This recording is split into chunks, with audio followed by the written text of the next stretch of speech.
For 9 seasons, The Love Boat captured America's heart every Saturday night, offering romance, laughter, and the dream that love could conquer all. Yet, behind the shimmering Pacific vistas and the iconic theme song lurked a darker truth the cameras never showed. What if the very actors who embodied love and unity on screen were entangled in bitter rivalries that nearly sank the show? Today, we're plunging into the stormy seas of Hollywood's favorite cruise ship, where egos collided, relationships turned toxic, and the real drama unfolded after the director called cut. This is the untold story of the Love Boat's cast Feuds, a saga that will forever alter how you view Captain Stubing's crew. In 1977, television welcomed Aaron Spelling's bold new vision, a floating anthology series blending A-list guest stars with a core crew, promising enchantment on the high seas. But this dream ensemble quickly became a perfectly orchestrated catastrophe. Gavin MacLeod, fresh from the Mary Tyler Moore Show, took the helm as Captain Merrill Stubing, seeing the role as his last shot at stardom at age 47. Lauren Feuds, a 24-year-old stage actress new to TV, was cast as cruise director Julie McCoy. Bernie Koppel, known for Get Smart, became ship's Dr. Adam Bricker. Ted Lange, a comedian and playwright, played bartender Isaac Washington, and Fred Grandy, a Harvard-educated political science major, landed as Purser Gopher Smith. From the first script reading, tensions brewed. MacLeod, determined to assert his dominance as the show's captain on and off screen, unleashed what colleagues called a reign of terror. He demanded script changes, meddled in casting, and made it clear he saw himself as the sole star of the ensemble.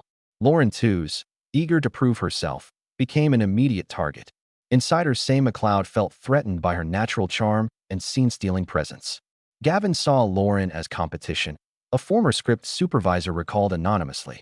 He couldn't handle a newcomer stealing his spotlight. The first season's grueling shoot, 12-hour days on real cruise ships in cramped quarters, turned paradise into a pressure cooker.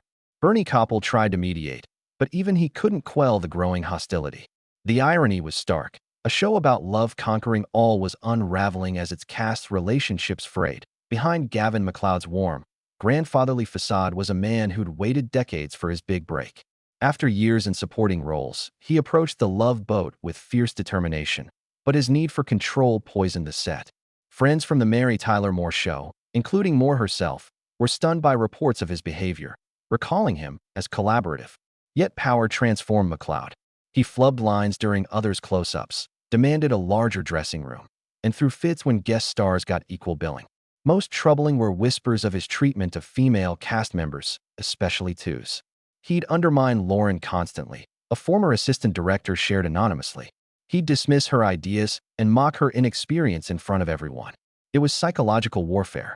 The tension peaked in Season 2 when Feuds confronted MacLeod in a heated dressing room argument that halted filming for 3 days as Aaron Spelling's team mediated. MacLeod's allies claimed he was upholding standards, but insiders saw a man intoxicated by power, unwilling to share it. Lauren Feuds arrived with dreams of becoming TV's next darling. A former Broadway chorus girl, she landed Julie McCoy by chance, a role that defined and nearly destroyed her.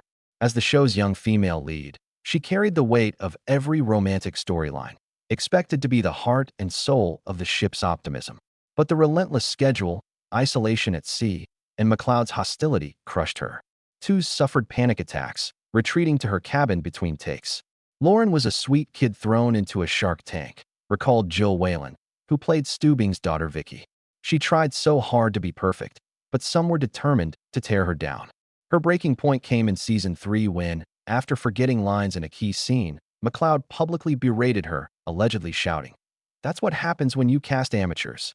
Reduced to tears, Feuds made a bold move. She threatened to quit unless MacLeod's behavior was addressed. The next day, Aaron Spelling met with MacLeod privately. While the details remained secret, MacLeod's treatment of Feuds improved, but the damage was done. Ted Lange bore a heavier burden than most, navigating the harsh realities of being a black actor in 1970s Hollywood. A talented playwright and comedian, he was confined to one-liners and drink mixing as Isaac, while white guest stars got richer storylines. Ted was brilliant, a former writer said. He pitched deep ideas for Isaac, but the network wanted him as comic relief. Trapped by the steady work but frustrated by stereotypes, Lange fought for dignity. His promised Season 4 storyline about Isaac's background was cut last minute for a guest star's role, a blow he handled with grace. Ted faced battles none of us fully understood, Bernie Koppel later admitted. Aaron Spelling, the mastermind behind the chaos, orchestrated the drama to keep his cast dependent and desperate. He fed rivalries by leaking salary details and private talks, pitting stars against each other. Aaron made everyone feel like his favorite while sowing paranoia, a former executive revealed. This controlled chaos fueled on-screen tension that audiences mistook for chemistry, but it left the cast fractured. Off-camera, romantic entanglements added fuel to the fire. Tu's secret affair with a married production team member during Caribbean shoots strained her further, as she juggled her crumbling mental health and MacLeod's attacks. Rumors also swirled about MacLeod's inappropriate relationships, casting a shadow over his image. Even Koppel's close ties with a recurring guest star sparked jealousy, while Grandy and Lange's early friendship crumbled under professional and romantic rivalries. The 1980s brought cocaine to the set, escalating tensions into full-blown crises.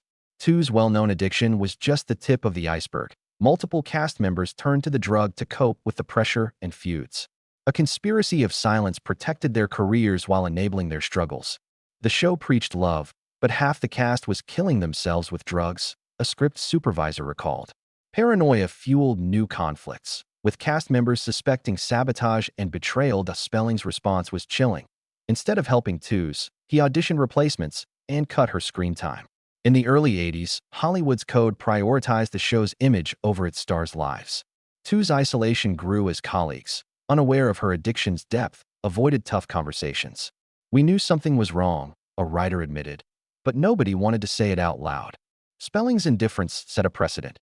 Addiction was met with silence or replacement, not support, leaving the cast to hide their struggles in a toxic cycle that nearly sank the Love Boat for good.